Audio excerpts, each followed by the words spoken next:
Developing Foundation for Divine Healing. Ini part 2, part 2. Part 1-nya minggu lalu. Jadi kalau saudara tidak ada di sini minggu lalu, ya, karena ini menyambung ya, saya sarankan saudara cek videonya ya di channel kami, ya, cek videonya karena ini adalah part 2. Nah, Developing Foundations for Divine Healing. Begini saudara, kenapa kita masuk seri yang ini ya tentang Divine Healing? Sekali lagi, kalau kita bicara tentang Divine Healing, tidak semua orang tertarik. Tidak semua tertarik Divine Healing, kesembuhan ilahi untuk apa? Kalau saudara pikirkan mengapa banyak yang tidak tertarik? Karena mostly biasanya yang tidak tertarik orang tersebut sedang tidak sakit. Tapi beda ceritanya jika yang bersangkutan sedang sakit. Nah, maksudnya saudara ya, pada saat memang seseorang tidak sakit, tentu dia tidak. Gini, kita berpikir secara umum ya, secara umum orang yang tidak sakit tentu dia tidak perlu obat, gitu loh. Tapi saya selalu ingatkan begini saudara, belum lama 3-4 tahun lalu kita memasuki satu masa yang kita nggak tahu mau lari kemana. Setiap hari jiwa-jiwa berguguran, bukan cuma jatuh sakit, tapi meninggal. Ya, saya percaya setiap kita punya teman yang tidak survive melalui masa pandemi. Gitu. Ya, tapi begitulah manusia, begitu kelewat ya sudah, serasa tidak pernah terjadi. Nah, mengapa ini penting? Karena kita tidak tahu apa yang akan kita hadapi. Memang pandemi sudah berlalu ya, tapi kalau kita mundur 6-7 tahun 2019 atau 2018 saja, kita kan tidak pernah menyangka, satupun di muka bumi tidak ada yang menyangka bahwa akan terjadi sesuatu yang tidak bisa diatasi. Ya, so this is very important, sangat penting sekali. Dan sekali lagi kita belajar Developing Foundation. Jadi ini foundation saudara. Ya, seperti minggu lalu saya sudah jelaskan bahwa foundation itu selalu harus kuat karena dia akan menampung segala sesuatu yang akan dibangun di atasnya. Dan foundation selalu diletakkan pertama, dan foundation selalu tidak terlihat karena ada di bawah, paling bawah. Tapi kekuatan apapun di atasnya, kalau kita melihat sebuah bangunan, hanya ditentukan seberapa kuat fondasinya. Ya, saya sarankan begini saudara, jangan kita berpikir bahwa saya nggak perlu hal-hal seperti ini karena saya nggak sakit. Oke, mungkin saudara kita yang perlu, mungkin anggota keluarga kita yang perlu. Kita nggak pernah tahu. Saudara nggak pernah tahu kan saudara akan berjumpa siapa besok Senin. Ya, mungkin bukan saudara yang sakit, mungkin orang lain yang perlu. Dan kebetulan knowledge-nya ada di tempatmu, dan kebetulan kuasanya ada di tempatmu, dan kebetulan Roh Kudusnya ada di tempatmu, bukan di tempatnya. Bisa terjadi, sangat bisa. Dan pada saat itu saya percaya bukan suatu kebetulan kalau saudara berjumpa dengan seorang yang perlu, secara simpel aja, perlu didoakan. Saudara tahu bagaimana melakukannya. Ya, make sure saudara tahu dan saudara bisa beroperasi dengan iman. Seperti itu.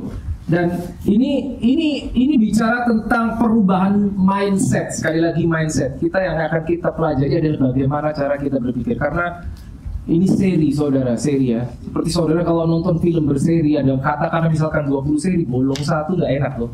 Ya, saudara kan kehilangan connection di seri yang dimana saudara tidak lihat. Jadi saya sarankan sekali lagi bahwa don't miss this series sampai selesai. Jadi kalau saudara mungkin minggu lalu tidak ada di sini, so please check the video. Yes, yang pertama, ya, sekali lagi Developing Foundation ini part 2. Yang pertama adalah ini dia, Know the Will of God. Nah, minggu lalu kita sudah belajar tentang satu statement yang sangat penting. Bukan cuma sangat penting, saya percaya amat sangat penting, yaitu God wants you well. Tuhan menginginkan kita sembuh.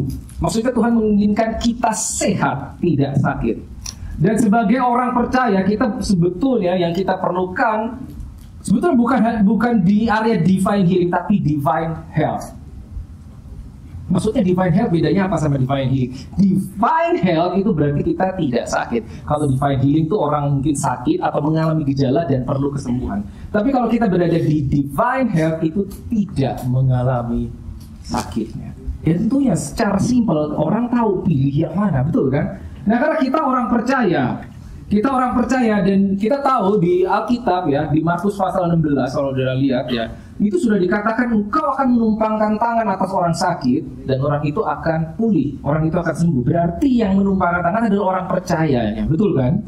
Nah maksud saya begini saudara akan berjumpa di luar sana banyak orang-orang yang mungkin bukan orang percaya, dan kebetulan tadi saya sudah katakan orang percayanya adalah saudara. Jadi saudara yang akan menumpangkan tangan, gitu. Ya, tapi sebelum kita melakukan kita harus tahu dulu toh, betul kan? Nomor satu, kita harus percaya dulu, kita harus tahu how to-nya, kita harus tahu protokolnya, kita harus tahu gimana sih caranya dan seterusnya. Makanya kita belajar sesuatu, ya. Oke, know the will of God, mengetahui kehendak Tuhan. Nah, ada yang menarik di Matius 8 ayat 2, ya. Matius 8 ayat 2, saya bacakan. Ini yang bahasa Indonesia dan bahasa Inggris. Maka datanglah seorang yang sakit kusta kepada Yesus, ya, yang besar. Lalu sujud menyembah dia dan berkata, Tuhan, jika Tuhan mau, Tuhan dapat mentahirkan aku. Lord, if you are willing, you can make me clean. Orang sakit datang kepada Yesus dan berkata, kalau Tuhan mau. Berarti apa? Berarti orang tersebut tahu Yesus sanggup, tapi dia tidak tahu apakah Yesus mau atau tidak. Sehingga pertanyaannya, if you are willing. Dia bukan berkata if you can, if you are able. Ya, kalimatnya begitu kan? Kalau Tuhan mau, jika Tuhan mau, dia tahu orang ini bisa, tapi yang dia nggak tahu mau nggak ya orang ini menyembuhkan aku. Makanya nomor satu, know the will of God is crucial, penting sekali. Nomor satu, minggu lalu kita sudah belajar kehendak Tuhan adalah God wants you well. Dia ingin engkau sembuh, dia ingin engkau tidak sakit. Itu nomor satu. Ya, saya tidak perlu mengulang banyak ya, tapi itu foundation yang penting banget minggu lalu. Termasuk bahwa kita belajar minggu lalu bahwa sakit penyakit bukan berasal dari Tuhan, bukan dari Tuhan. Ya, jadi nomor satu, mengetahui, mengenal kehendak Tuhan. Nomor satu, kita tahu Tuhan ingin orang sembuh. Jika ada orang sakit datang di hadapanmu dan dia bilang gini, saya lihat kamu pakai kalung salib, kamu orang Kristen ya, tolong dong doain saya, jangan lari. Jangan lari. Berarti apa? Berarti dia berharap saudara bisa mendoakan dia. Mungkin cuma gara-gara dia lihat kalung salib. Nah pertanyaannya, pada saat itu terjadi, bukan jika itu terjadi, not if it happens, but when it happens, kita akan berbuat apa? Tar dulu ya, saya nggak tahu caranya apa gitu. Terlambat, tar dulu sebentar saya telepon. Tidak bisa seperti itu. Gak bisa saudara. Right there at that moment, lakukan apa yang Alkitab katakan. Karena berarti orang itu berharap kepada saudara, dan dia berharap saudara tahu hanya gara-gara pakai kalung salib. Bentar, habis ini jangan semua kalungnya diumpetin. Bukan begitu. Jangan yang pakai kalung salib, kalau gitu saya copot aja. Tidak demikian saudara. Jangan. Oke, that's number one ya, mengetahui kehendak Tuhan ya, karena Tuhan ingin kita sembuh. Know the will of God. Ya, lalu nah ini sudah, sorry. Nah, ini. Dan seperti ini sudah bilang bahwa ini bicara tentang mengubah mindset kita, mengubah cara pikir kita, cara pandang kita. Say what you believe. Kenapa? Karena manifestasi akan mengikuti apa yang kita percaya. Jadi pada saat kita tahu nomor satu, oke, kehendak Tuhan, saya sudah tahu Tuhan mau saya sembuh. Tuhan mau setiap orang percaya tidak sakit. Jangan diam saja. Katakan sesuatu. Kita lihat yuk ayatnya. Markus 11 ayat 24. Ini menarik sekali. Ini saya bawa yang versi bahasa Inggris karena bahasa Indonesia tidak sama persis.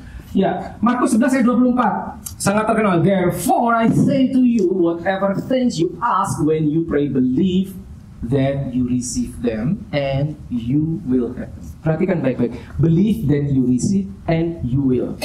Believe dulu, baru habis itu you will. Ya, anggap ya. Believe dulu, itu yang pertama, baru you will receive. Nah, believe that you receive and then you will have. Oke, ini kalau diolah dengan logika nggak masuk saudara. Bagaimana kita harus percaya kita sudah menerima? Lo belum di tangan saya, belum saya lihat. Tapi manual book kita berkata believe that you receive and then you will have them.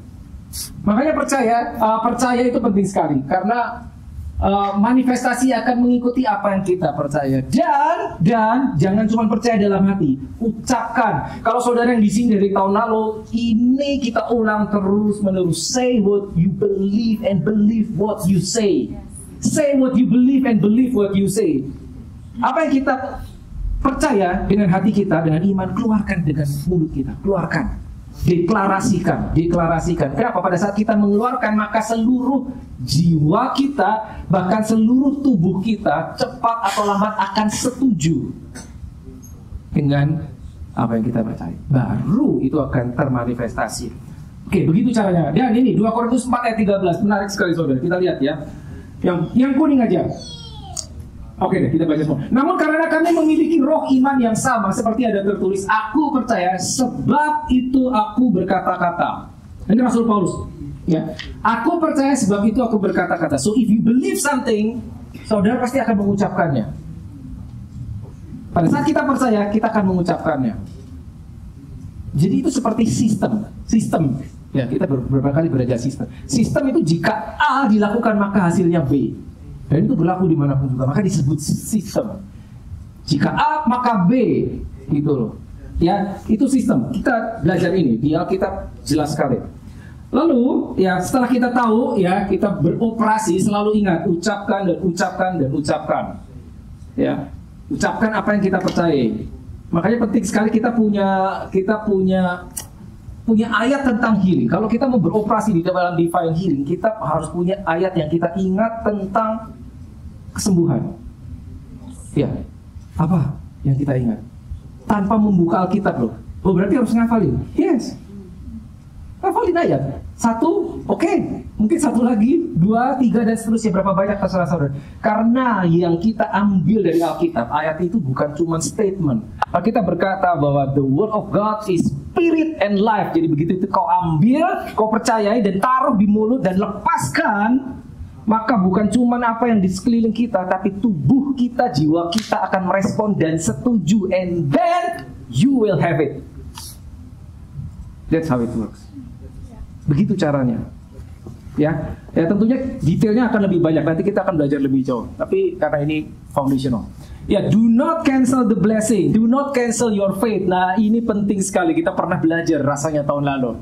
Do not say something contrary to what you believe. Jangan berkata sesuatu yang bertentangan dengan apa yang kita percayai. Kalau kita sudah berdoa, kita menyatakan in the name of Jesus, I am healed. Udah tutup dengan amin. Amin itu adalah terjadilah, so be it. Habis itu tuh jangan di cancel dengan perkataan kita. Maksudnya gimana di cancel? Maksudnya gini, kok aku masih sakit ya? Kok masih sakit rasanya? Keluar dari mulut. It's dangerous. Walaupun kita mungkin merasa masih kita sudah nyatakan oke, dalam nama Yesus sembuh dan seterusnya. Kalau saudara nyatakan iman saudara ambil ayat Alkitab saudara, baca buat dirimu sendiri, dan tiba-tiba masih terasa, ini kunci, jangan keluar dari sini. Peperangan terjadi, yes, minggu lalu kita sudah belajar, akan selalu ada peperangan antara faith dan reality. Faith dan reality. Reality itu kata orang, apa yang dilihat, bahkan apa kata tubuh kita itu realita. But faith is higher. Faith bukan mendeny fakta, tapi faith can change the fact. Jadi pada saat kita beroperasi dengan iman, jangan heran kalau ada orang berkata, kamu denial, kamu menyangkal fakta, kamu tidak bisa menerima kondisimu. Jangan kaget kalau ada orang yang berkata demikian sama saudara. Oh yes, gitu. Jadi pada saat saudara tahu faith itu, kalau kita lihat di sepanjang Alkitab, yang namanya faith itu selalu lebih tinggi dari fakta. Gitu. Nggak sama fakta. Kalau kita cuma bergerak di alam realita, ya kita nggak perlu iman ya. Apa yang kita lihat ya udahlah percaya seperti itu aja.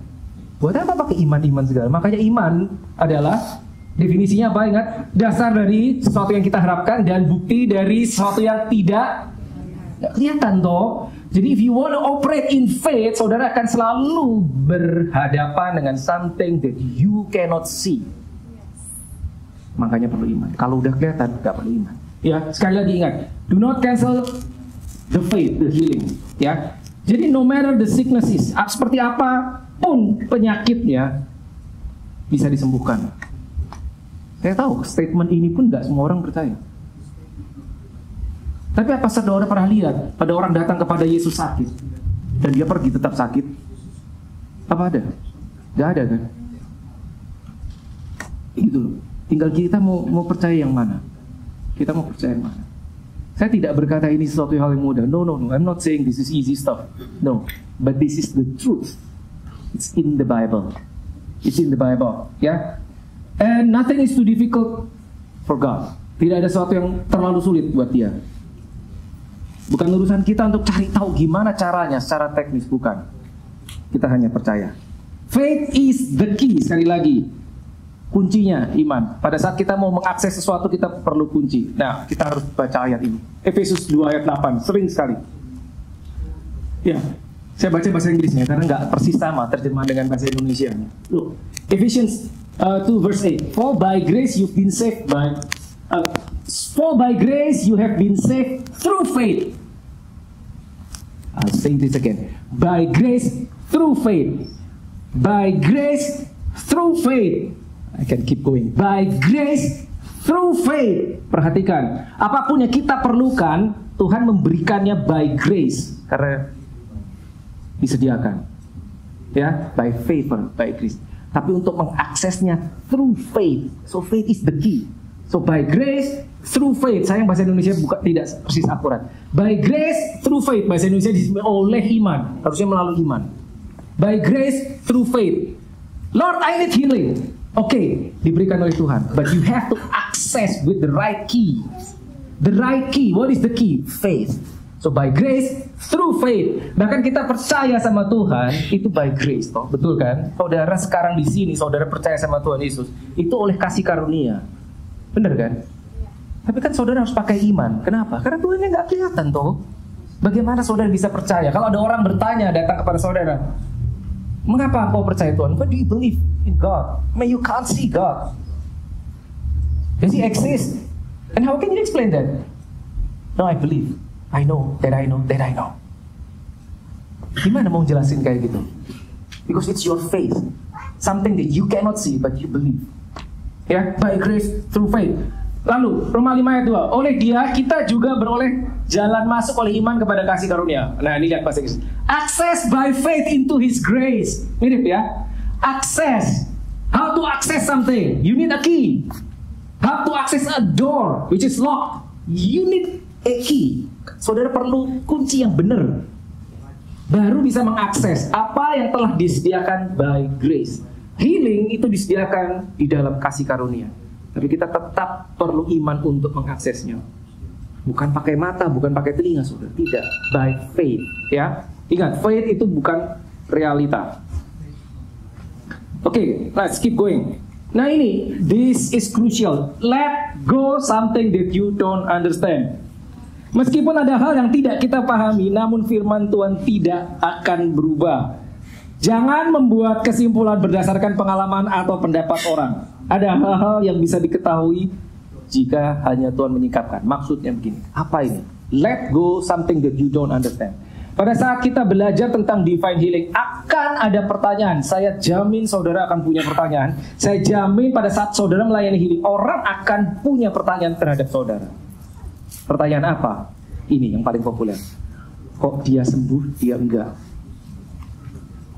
Pasti pernah dengar toh?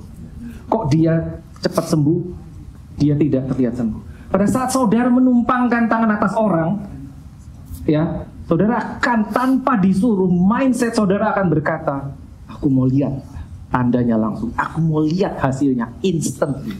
Pada saat kita tidak melihat atau belum melihat, maka otak kita nggak usah disuruh putar, akan berpikir keras, mengapa tidak seperti yang saya harapkan? Nggak maksudnya? Itu pertanyaan yang paling umum. Kok dia sembuh, dia enggak? Berapapun banyak pertanyaan, saya tanya sama saudara, firmannya berubah enggak? Tidak akan pernah. Apa yang tertulis itu tidak akan pernah berubah. Kalau firman-Nya udah berkata, oleh bilur Kristus Yesus kamu sembuh, ya, apakah kita lihat apa enggak? Itu akan tetap seperti itu. Apakah kita komplain di hadapan Tuhan? Tuhan, aku kenapa gak lihat Tuhan? Apa dia akan bilang, oke, sebentar, saya ganti firman-Nya, apa gitu? Gak ada. Sekali tertulis, tetap tertulis. Kita lihat apa enggak, itu tetap benar. Kita mau kecewa sama Tuhan, tidak akan berubah firman-Nya. This is hard stuff. Tidak akan berubah. Firman itu adalah kebenaran. Kalau kita nggak bisa percaya bahwa firman itu adalah kebenaran, berarti kita belum jadi orang Kristen. Halo? Apapun yang tertulis, ada seperti itu. Masalahnya kita tahu nggak yang tertulis itu apa? Bahkan dari perjanjian lama sudah dibilang, dia memperkenalkan diri kepada bangsa Israel, I am the Lord that heals you. Oh, that's powerful. I am the Lord that heals you. Lalu kita datang kepada Tuhan. Oke Tuhan, mana kok aku gak sembuh-sembuh? Bagaimana Tuhan, kok dia gak sembuh? Dia kok cepat sembuh? Yang itu sembuh sebentar lagi. Tapi yang itu kok sudah sekian tahun gak sembuh? Itu misteri. Dan pada saat kita menghadapi seperti itu, saya jamin kita akan menghadapi. Dan pasti udah banyak kan pertanyaan seperti itu kan. Kenapa dia sembuh, dia enggak? Kenapa yang situ ditumpangin tangan bisa sembuh langsung? Saudara lihat KKR, ada orang ditumpangin tangan sembuh instan, mata terbuka, tuli mendengar. Tapi ada yang pulang kok enggak sembuh-sembuh. Lalu kita bertanya. Dan kita punya pertanyaan yang kita simpan di dalam jiwa kita. Dan otak manusia itu sangat pandai. Dia tidak akan berhenti berputar sampai dia menerima jawaban yang logis. Perhatikan, jawaban yang logis yang dicari otak kita. Jawaban logis. Dan pada saat itu nggak ketemu, ini nggak berhenti saudara. Pada saat otak kita tidak bertemu jawaban yang logis, maka yang dilakukan otak kita adalah meng-create satu teori sendiri, menciptakan jawaban sendiri. Karena pada dasarnya manusia tidak bisa hidup dengan sesuatu yang dia tidak paham. Maka ngarang jawaban sendiri. Oh, berarti mungkin Tuhan yang menghendaki dia sakit. Itu yang paling populer. That is not true. Saudara lihat minggu lalu, that is not true. Hanya karena saat kita lihat orang didoakan dia tidak terlihat sembuh, ya, bukan berarti oh Tuhan menghendaki dia tetap sakit. No, that's a lie from the devil. I'm telling you, no. Read our Bible, read your Bible. It's not anywhere in the Bible. No. God is good 100%, bukan kadang-kadang good. No. Saya tahu ini men-challenge teologi setiap kita. Ini akan di-challenge setiap kita. Gini saudara, saya ambil contoh. Kita orang Kristen, saya anggap semua yang ada di sini percaya Tuhan ya. Dalam perjalanan hidup saudara, ya, baik terus gak keadaan kita? Kadang-kadang kita mengalami something yang gak enak tuh, betul. Iya kan? Kadang-kadang begini tuh, ya. Pada saat di bawah, let me ask you, where is God? Pada saat di atas, dengan gampang begitu. Thank you Lord Jesus. Datang bersyukur. Pada saat di bawah saya tanya, di mana Tuhan? Can you explain that? Tuhan tetap ada. Dia nggak pergi, dia tidak meninggalkan. Karena firman-Nya udah berkata, I will never leave you nor forsake you. Tapi Tuhan, tapi mengapa gini? Akan ada tapi, dan tapi. That is something that we don't understand. Let go. Mungkin suatu saat, sekian tahun mendatang, kita bisa memahami. Tapi bisa jadi tidak hari ini. Ada sesuatu yang pada saat, kenapa seringkali Tuhan menahan satu hal yang kita pengen tahu, kita nggak ngerti, dia tahan. Bukan karena He is bad, no. Karena dia tahu, if I open it to you now, you cannot handle it yet. Maka itu ditutup, disembunyikan sampai dia lihat kita memiliki kapasitas untuk menampung kebenaran baru dibuka. Gitu. Karena pada saat kita misalkan datang kepada Tuhan dengan pertanyaan yang kita nggak paham dan dia buka, saya tanya, apakah pasti kita percaya? Belum tentu juga. Kalau dikasih tahu gini loh, apakah oke Lord, I believe you know? Belum tentu. Manusia itu nggak gitu. Pada saat dikasih tahu Tuhan gini loh, bisa jadi apa? That's not really good. Let me try another God. Bisa jadi begitu. Itulah manusia. So please be careful. Let go is the best one. Let go, and let God be God. Biar dia yang tetap jadi Tuhan. Gini saudara, dia tidak wajib untuk menjelaskan kepada kita misteri apa yang kita hadapi. Bagian kita adalah to trust God. Dia nggak kelihatan. Itu dia. And it's not easy. Next, instant and or gradual healing. Ini ada kaitannya dengan yang tadi. Tentunya pada saat kita didoakan, saat kita berdoa, saat kita mendoakan orang, kita maunya yang instan toh. Betul kan? Tapi ternyata terkadang bisa begini, bisa tidak instan. Healing itu bisa jadi proses. Seperti kita menanam satu benih nggak langsung tumbuh. Kita tanam hari ini, ntar sore tumbuh, nggak begitu kan? Terjadi sesuatu, tapi terjadinya di bawah tanah toh, bertunas. Tunas itu kan ke bawah, apa nggak ke atas toh.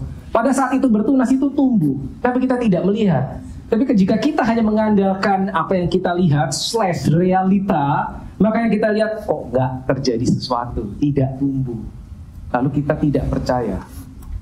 Itu manusia. Gitu. Padahal sedang terjadi proses. Saya jelaskan, di Alkitab pernah. Saudara ingat cerita 10 orang kusta datang kepada Yesus berteriak dari jauh, nggak dari dekat, karena mereka nggak boleh mendekat. Berteriak kan, minta, ya tentunya orang sakit datang kepada Yesus minta sembuh, ya, minta disembuhkan dari jauh. Alkitab mencatat demikian. Lalu Yesus berkata, pergi kepada imam, ya, perlihatkan dirimu. Cuma itu. Lalu Alkitab mencatat, as they are going. Pada saat mereka sedang dalam perjalanan, mereka menjadi tahir. Dan dari 10 orang itu 1 kembali kepada Yesus untuk menyembah dia. Ingat ya cerita itu ya? Dari 10 cuma 1. Tapi yang mau saya tekankan begini. Kesembuhan terjadi as they are going. Pada saat mereka berjalan baru terjadi manifestasinya. Pada saat Yesus, kecepatan lain, contoh lain, pada saat Yesus berjalan ya menuju bait suci, dan dia lapar, ada pohon ara, ingat saudara cerita itu, dia mendatangi pohon itu, mencari mungkin ada buah karena dia mau makan, ternyata tidak mendapati sesuatu, lalu dia mengutuk pohon ara dan berkata, kau tidak akan berbuah selamanya, tidak ada orang akan makan buah dari pohon darimu lagi. Ya, kalau saudara lihat di versi Matius, ya, besoknya saat dia keluar, baru pohon itu kering. Jadi pada saat dia melepaskan firman, sudah terjadi sesuatu tapi dari bawah tanah. Proses pengeringan sudah terjadi from the root system. Lalu baru mengering semuanya besoknya. Kalau saudara patahkan satu daun warna hijau ya. Kalau saudara patahkan, saudara masuk ke sini, saya tanya, daunnya masih hijau toh? Masih hijau, nggak langsung kering? Tidak. Besok mungkin masih hijau, mungkin sedikit layu. Tapi sudah tidak ada kehidupan di daun itu. Kenapa? Karena dia sudah terputus dari sumbernya. Itu. Tapi proses. Nah, healing can be process. Gitu loh. The problem is pada saat kita selesai berdoa, dan kita belum melihat sesuatu, that is the real battle. Pada saat kita sudah tutup dengan amin sampai terjadi manifestasi terhadap apa yang kita doakan, that is the battle. That is the battle. Maka tadi kita berkata, do not cancel. Ini tutup. Ya, karena healing bisa jadi gradual. Ya, belum tentu instan. Ya, tentunya kita berharap instan. Ya, tell your body to agree with the word of God. Ini penting sekali. Katakan tubuh kita untuk setuju dengan firman Tuhan tentang healing. Makanya penting sekali kita punya ayat hafalan tentang healing. Tapi itu nanti ya, next step ya. Next step, ini masih foundation. Lalu ini saudara, wrong mentality. Lihat, ini kalimat populer. Lihat, kalau Tuhan berkehendak aku sembuh, pasti sembuh. Populer loh. Kalau Tuhan berkehendak aku sembuh, ya pasti aku sembuh. Saudara ingat waktu ibadah terakhir kita, Desember, minggu terakhir, saya cerita tentang satu mentalitas yang keliru, yang begini. Lord, here I am Lord, you can change me. Kalau kau mau mengubah aku, ini aku Tuhan. Itu satu, itu keliru saudara. Atau, ya aku orangnya udah gini, sorry Lord. Aku begini orangnya.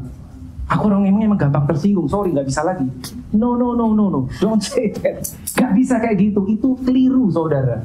Itu mentalitas keliru. Dan ini salah satu yang keliru adalah ini, pasif. Kalau Tuhan berkehendak aku sembuh, pasti sembuh. Lalu kita diem aja, kita menanti. Most likely, you get disappointed with God. Karena apa? Aktif. Take the healing. Aktif. Nomor satu, aktif mengambil apa yang sudah diberikan kepada kita dan aktif melakukan apa yang Tuhan suruh lakukan. Konteksnya healing. Ada dua.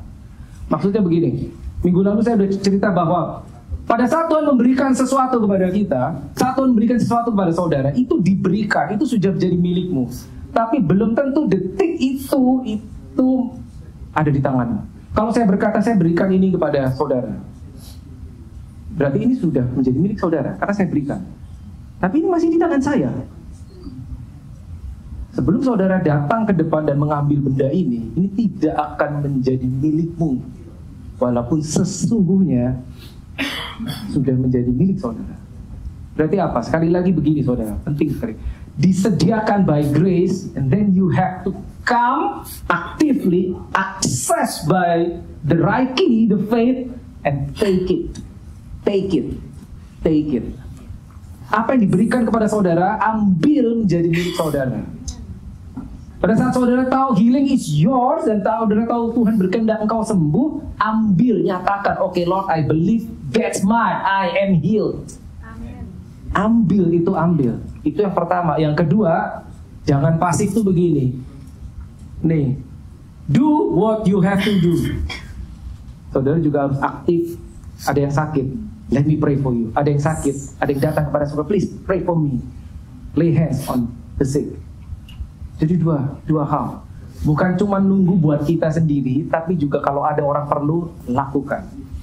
Jadi bukan kita nunggu jawaban doa saja, tapi tanpa sadar sebetulnya saudara bisa jadi jawaban doa buat orang lain.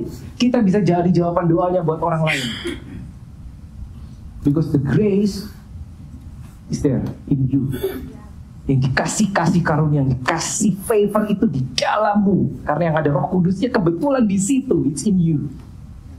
Jadi kalau ada orang datang, please help me, tolong release the grace, release the favor.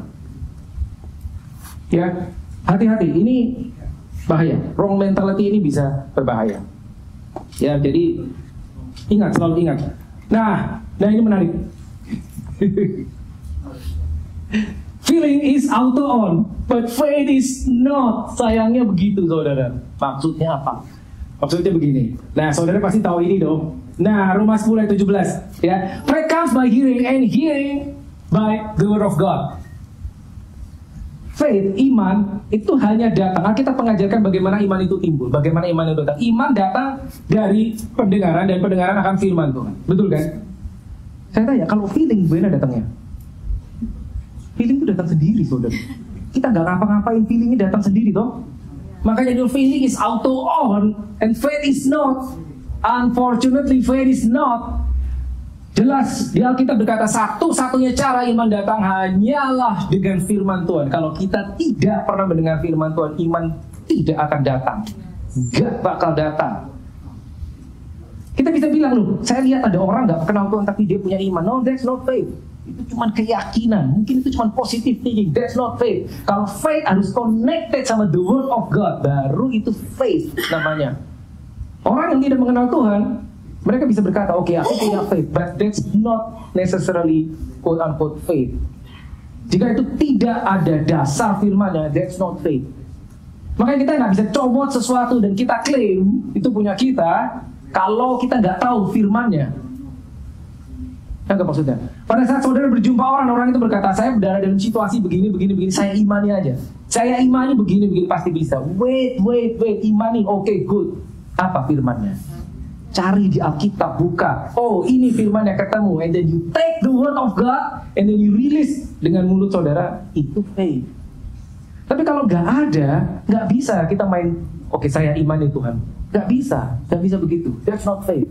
Makanya tadi kita lihat, by grace through faith. By grace itu apa? Disediakan. Nih kau bisa akses. But if you want it, you have to use your faith as the right key. Ya, ini bahaya. Feeling is out on. Kenapa? Makanya tadi kita belajar keep declaring every day declaring every day, mendeklarasikan firman Tuhan tentang kesembuhan, berkata kepada tubuh kita sendiri kalau kita perlu, I am healed. Ada bagian mana yang gak enak dalam tubuh, ada yang bagian mana yang sakit, berkata kepada tubuhmu, in the name of Jesus I command my body, you get in line with the word of God now, be healed now, be restored, be made whole in the name of Jesus. Itu ngomong sama diri sendiri. Sekali, nggak cukup, tidak cukup. Nah, saudara datang ke dokter dikasih dosis saja bisa 3 kali sehari tuh. Apa yang terjadi kalau saudara dikasih dosis 3 kali sehari, cuman kebanyakan saya minum sekali aja. Kan gitu? Enggak toh. Berapa kali yang ditulis di dosis obat itu diikuti nggak? Diikuti. Kenapa? Karena saudara percaya, nomor 1. Yang kedua, karena saudara berharap bahwa apa yang tertulis di dalam dosis itu benar, dan pada saat engkau ikuti, engkau akan menerima hasilnya. Begitu kan? Common sense. Tapi pada saat berurusan dengan healing, faith, how to declare, how to get, how to receive healing, dengan mudah kita sekali aja ikutin 3 kali bila perlu. Kalau saudara ke dokter dikasih obat 3 kali sehari, dokter bilang, let's see, in 1 week kita lihat membaik apa enggak. Terus saudara seminggu lagi datang ke dokter yang sama, oke, dianalisa lagi, didiagnosa lagi, dokternya bilang, mungkin obatnya kurang kuat. Apa yang dilakukan? Tingkatkan dosisnya, toh, bener toh? Iya toh, dari 3 kali, oke, mungkin sekarang 5 kali. Jadi itu kan normal toh. Kalau saudara, oke, in the name of Jesus I'm healed, kurang dosisnya, 2 kali, 3 kali, 4 kali, 5 kali sehari, terus. Kenapa? Karena ini akan berperang melawan ini. Pasti. Feeling akan berperang melawan faith. Kok aku merasa masih sakit ya? Kok masih gak enak ya? That's feeling. Dan feeling itu bukan truth. Belum tentu benar. Hanya perasaan. Rasanya gini, dan seterusnya. Dan feeling kita, kalau kita belajar tentang ini, feeling kita akan berkata sesuatu yang bertentangan dengan firman Tuhan. Alkitab berkata, roh memang penurut, tapi daging lemah. Maksudnya apa? Roh kita penurut. Maksudnya penurut apa? Menurut dengan firman Tuhan. Kenapa? Karena Roh Kudus di dalamnya. The spirit is willing, but the flesh is weak. Kan gitu kan? Tapi kalau daging kita diajak nurut sama firman Tuhan, lemah dia. Dia nurutnya sama feeling. Gitu. Jadi ini yang akan jadi penghalang, saudara. Satu lagi problemnya. Ini gak ada switch. Gak ada switchnya. On terus. Gak bisa di off. Kalau ada switch off-nya enak. Oke, saya switch off, mati. Ini nggak bisa, ini nggak beroperasi. Sekarang kita bisa main di sini tuh. Sayangnya nggak ada. Ini nyala terus. Saudara bangun pagi, begitu beras badanku nggak enak, itu kan ini toh. Dia nggak bisa di switch off. Sayangnya begitu. Ini nempel sama kita kemanapun juga. Sekian tahun terus bersama kita. Datang sendiri udah gitu lagi. Kalau ini enggak, untuk ini datang harus lewat firman. Ya, I'll be quick, masih ada 2 poin lagi. Oke. Terlanjur. Apa maksudnya terlanjur? Di sini nih, ini begini. Kalau saudara, mungkin di Indonesia lebih banyak. Di Indonesia, kalau saudara beli barang, di struknya ada tulisan apa?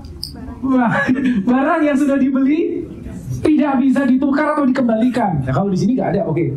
Di sini selalu bisa dibalikin. Kalau di Indonesia kan gitu toh. Jangan kan dikembaliin, tukar aja nggak dikasih. Maksudnya apa?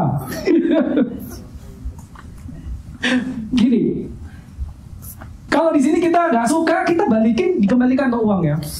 Apa yang sudah dibeli tidak bisa dikembalikan kalau di sana. Tapi ternyata kalau di sini apa yang bisa dibeli, yang sudah dibeli selalu bisa dikembalikan. Nah tapi kali ini yang berlaku adalah apa yang sudah dibeli tidak bisa dikembalikan.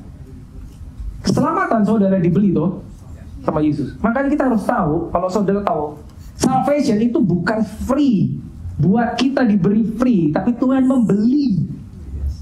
Kenapa membeli? Karena dia harus bayar, bukan pakai dolar, bukan pakai emas, perak, pakai darah Yesus. Darahnya tercurah itu untuk membayar, watch this, membayar keselamatan. Apa bisa barang yang sudah dibeli dibalikin? Gak bisa, darahnya udah terlanjur tercurah, sudah terlanjur dibayar lunas. Apa hubungannya sama healing? Kita harus tahu bahwa healing itu ada di dalam satu paket dengan keselamatan. Nah ini yang banyak nggak tahu. Kalau udah diberikan ya udah, itu menjadi milikmu. Tinggal diambil apa enggak. Gak bisa dibalik, nggak bisa. Terlanjur dibayar pakai darah. Terlanjur lunas, darah terlanjur tercurah. Tidak bisa dibalikin. Lihat. Tetapi sesungguhnya penyakit kitalah yang ditanggungnya. Ini kalau saudara baca Yesaya pasal 53, ini berbicara tentang profetik bagaimana Yesus suatu saat akan menebus dosa manusia. Dia mati disalib mencurahkan darah. Yesaya 53 is amazing. Dan salah satunya berbunyi gini, penyakit kitalah yang ditanggungnya dan kesengsaraan kita yang dipikulnya. Ini terlanjur ditanggung. Jadi kita gak perlu ngomong, Tuhan udahlah saya sakit gini gak apa-apa, yang penting aku masih mengasihi Tuhan. No, don't do that. Oh, that's not yours. Take what is yours. Lepaskan yang bukan milikmu. Sickness and disease bukan milik kita. Lepasin. Jadi dia itu mencurahkan darah, dia mati disalib menanggung dosa. Keselamatan itu kan gitu kan, ya, itu gitu. Ambil semuanya nanti bagian terakhir. Ya, penyakit kita kan ditanggungnya dan kesengsaraan kita yang dipikulnya, dan bagian akhir oleh bilur-bilurnya kita menjadi sembuh. Ini dikutip oleh Rasul Petrus, 1 Peter 2:24, dia berkata, by his stripes we were healed, bukan we are healed, we were done, it's a done deal, sudah dikasih.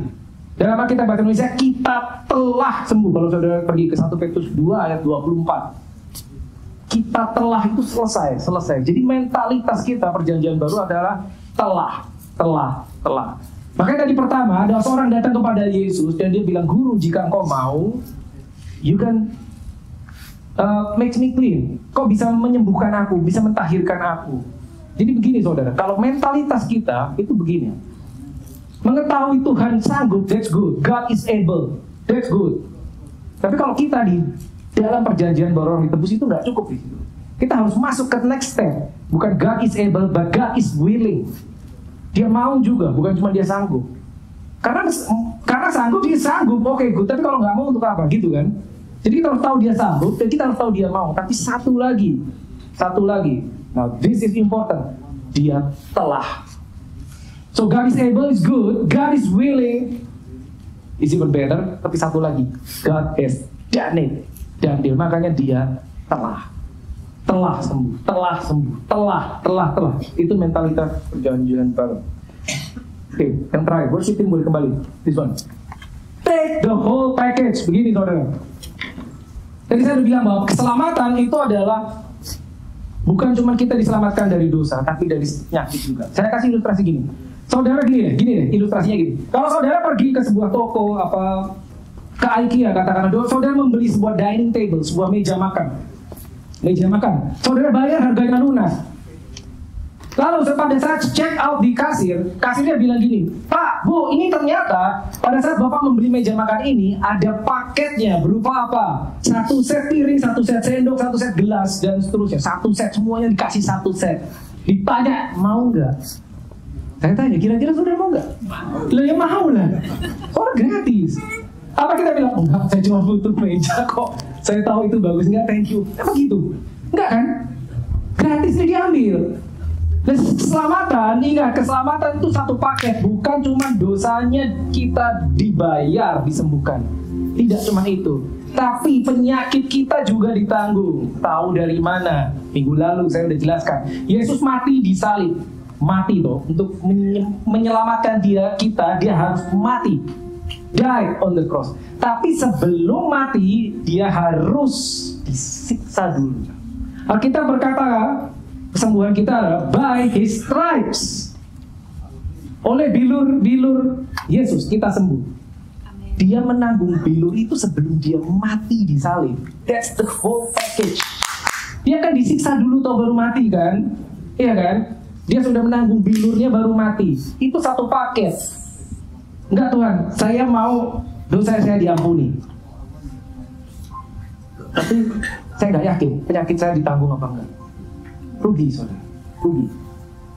Mazmur 103 ayat 1 dan 4. This is amazing.